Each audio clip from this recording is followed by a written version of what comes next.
Join the conversation by calling in at 476-1045 or tweet into the show at 1045 The Team. It's Big Board Sports with Rodger Wyland on 1045 The Team.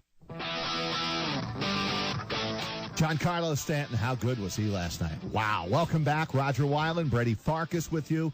It is a Tuesday edition of Big Board Sports right here on 1045 The Team.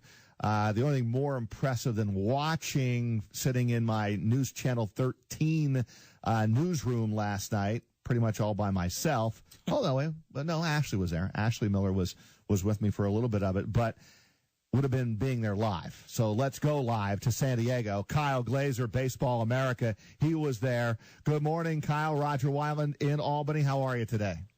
Good. How are you guys doing? We're great. Let me just start with that performance by Stanton. 61 home runs, a record. I know it's a new format, but still, that was impressive. What was your vantage point? What were you seeing when he was sending one rocket after another out of the Petco field last night? You know, it's something where even the most jaded old sports writers who had been around were just in awe. I mean, this is a guy who, you know, I was covering the Dodgers Marlins game a few years ago where Giancarlo Stanton hit one out of Dodger Stadium. So I've already seen him do some impressive things. And even I was just, at a certain point, you just kind of sit back and watch the show. I think the thing that summed it up best was I was there and, you know, my family was there as well, so I actually was able to go down and experience a vantage point from the crowd, too. And one thing you picked up there was just, with every swing, the entire stadium was just oohing and awing, and the sound of 50,000 people just holding their breath or, you know, exclaiming is kind of deafening in a way, and I can't say I've ever heard anything quite like it before, and I've covered a lot of games in my day. Well, I predicted that he would win last night. Part of the reason I predicted that is the way he's been swinging the bat lately. I know first half of the season, Kyle, he has not put up the typical Stanton kind of numbers and certainly home runs, but he's got it going right now. And to me, last night, it almost like he had something to prove. He's not even on the NL All-Star roster, and yet he is going to accept the invite to come and join in on the fun. So I think there was a little bit of that going on with him last night. Do you agree? I agree, and I think some of it, too, is, you know, he's a Southern California native, grew up about 2 hours north of San Diego and in the Los Angeles suburb. So this was an opportunity for him to come and, you know, be a part of something in his home region, have his family in attendance, and just put on a show. I mean, this is what Giancarlo Stanton does best. He's never going to, you know, hit .330 and win a batting title. But if you want a guy who's going to launch baseballs farther than, you know, a lot of human beings thought possible, he's your guy. And I think just the combination of it being in his home state and his home region and the opportunity to participate, he wasn't going to pass this up. And I think all the fans who were there are better for it that he participated, even though he's not an all-star technically. Kyle, a lot of cool things in addition to Stanton last night, whether it be the emergence of Corey Seager and Duvall on the national stage. Mark Trumbo hits the scoreboard. Besides Stanton, what was your biggest takeaway? I mean, you got to look at Mark Trumbo. I mean, here's a guy who was in Anaheim, also a Southern California guy originally from a suburb just outside of there. You know, hit 34 home runs for the Angels, and the Angels decided that, you know, he makes too many outs, he's not a guy we want to keep, and then he's in purgatory a little bit, you know, shift between Arizona, Seattle, and, you know, he went to Baltimore for Steve Clevenger, a backup catcher, and he comes out, leads the American League in home runs, and as impressive as Stanton was, I mean, Mark Trumbo is the guy who hit the scoreboard. He's the guy who, you know, hit at the top of the Western Mail Supply Co. building, the fourth story, which not many people can do.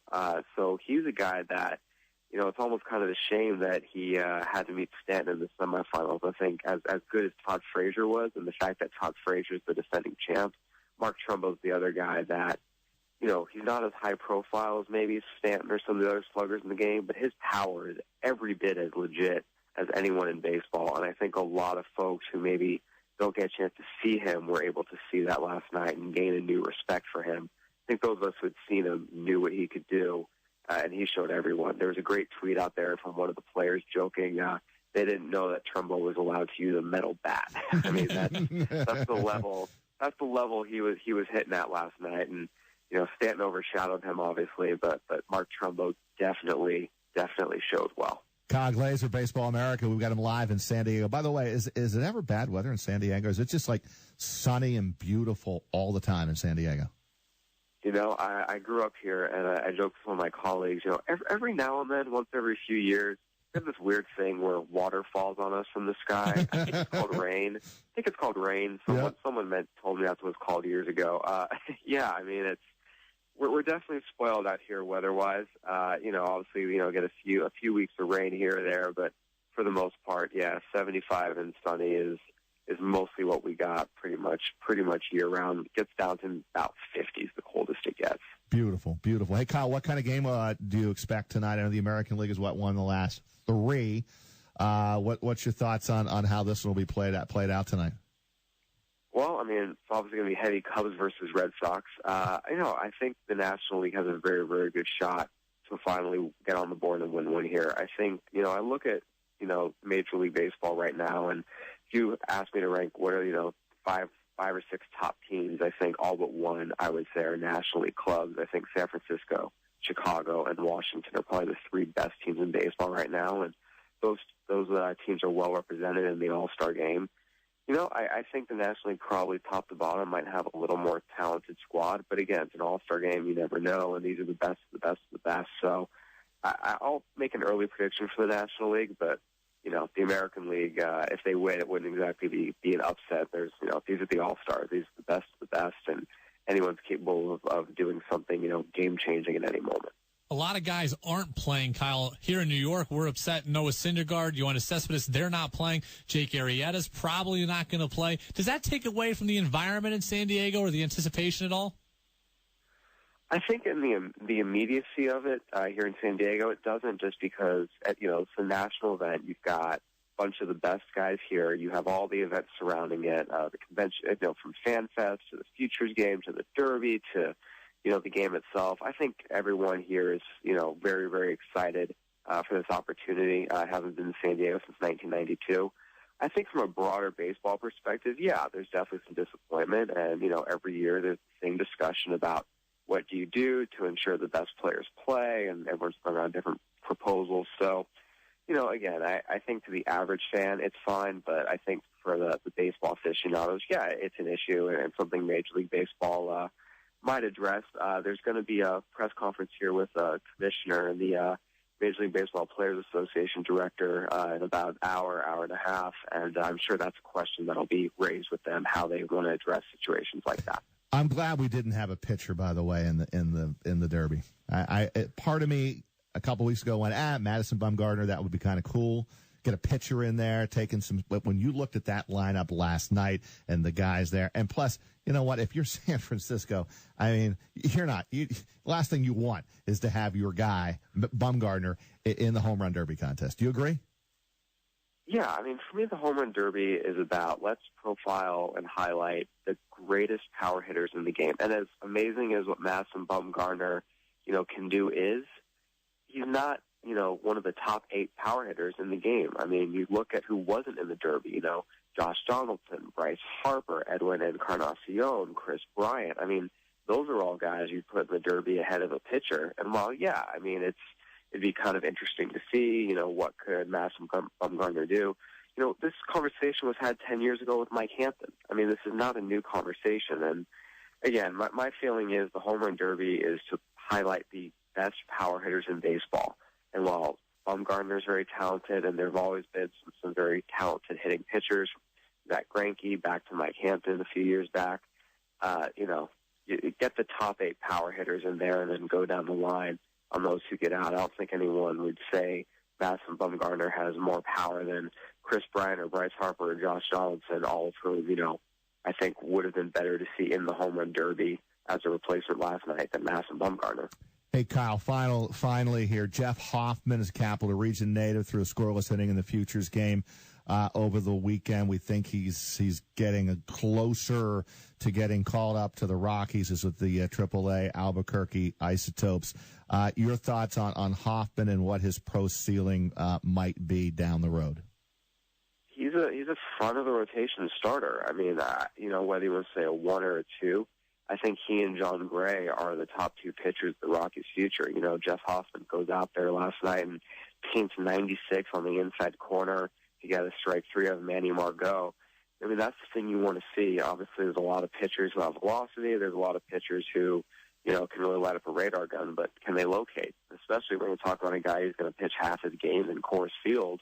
You know, if you miss by an inch, that's the difference between a 450-foot home run and a ground out. So, you know, I think for Jeff Hoffman, there's a very, very high ceiling, and, you know, he'll get called up here by the end of the year, and there's always an adjustment period. But I think long-term outlook, you know, John Gray and Jeff Hoffman are going to be a nice 1-2 punch at the top of the Rockies rotation. Kyle, well, we were focused more on Jeff Hoffman in the Futures game. We also have another local connection in that former Tri-City Valley Cat. Joe Musgrove got the start for the U.S. team. He's an Astros farmhand. Valley Cat's just down the road from us, the low A affiliate of the Astros. He had a scoreless inning as well. What did you think of Joe Musgrove's performance? You know, Joe Musgrove's a guy, when we were doing our midseason top 100 prospect update, we sent out our preliminary list to general managers and scouts, and I think we had Musgrove somewhere in the 50s or 60s. And to a man, every response was, you need to bump Joe Musgrove up. You need to bump him up. You know, get him in that. He's better than you think. And so we ended up moving him up a good 30 spots or so. And the thing with Joe Musgrove is, look, he's 6'5", 265, so he's bigger than anyone realizes. He pounds the strike zone. He's got, you know, while he doesn't throw 99 to 100, he mixes pitches well, and he's still, you know, sitting mid-90s with good breaking stuff. You know, Joe Musgrove's that guy who is going to be in the major leagues for a long time. That's the consensus we get from a lot of guys. Is he going to be, you know, a Cy Young Award contender? Not many people think so, but can he come out there and throw 200 innings a season and be a, you know, number 3 on a playoff team and, you know, win 13 to 15 games a year? Absolutely. And there's a lot of major leaguers who would kill for a career like that. So I think Joe Musgrove is definitely one of the game's brighter pitching prospects. And as long as he stays healthy, which has been an issue in the past, but as long as he continues to stay healthy like he has recently, he has a nice career ahead of him. And did you say you're going with the National tonight, even though it wouldn't be an upset? Yeah, I'll go with the National League tonight. Okay. I think they're due for a win. I think their roster is a little bit better, but again, you know, you can't ever really say an all-star game who a favorite and an underdog really is, because you never really know who's going to show up or put in all their effort. Well, there's something to play for. It's home field advantage in the World Series. I like that. Yeah, you know, I think there's a mixed feeling about that. I personally don't mind it. I think it's important. You know, look, this is a fan showcase, and the amount of money that the average fan is putting up over the course of the season to, you know, pay for hot dogs and tickets and parking and hats. I think there's a little bit of a, hey, at the very least you can do is show up for, you know, an all-star game and give it your all. This is something that a lot of people remember and take pride in from a fan perspective. So I would like to see, you know, anything that incentivizes teams to actually go out and put on, you know, their best performance, so it's not, you know, the equivalent of the Pro Bowl, I think is a good thing. All right, I'll put you on the spot really quickly here in 30 seconds. Give me your MVP. Who wins the MVP tonight? Oof. You know, I'm going to go a little out of the box. I'm going to go Paul Goldschmidt. I think he's going to get a hold of one and send it way deep into the Petco Park night, and that'll be enough to get him the MVP award. All right, we won't hold you to that. We never do, but we will mark it down. Duly noted. All right, Kyle. Always a pleasure, man. Okay. Kyle Glaser, Baseball America, live in beautiful San Diego with the All-Star Game tonight. Thanks for a few minutes here on Big Board Sports.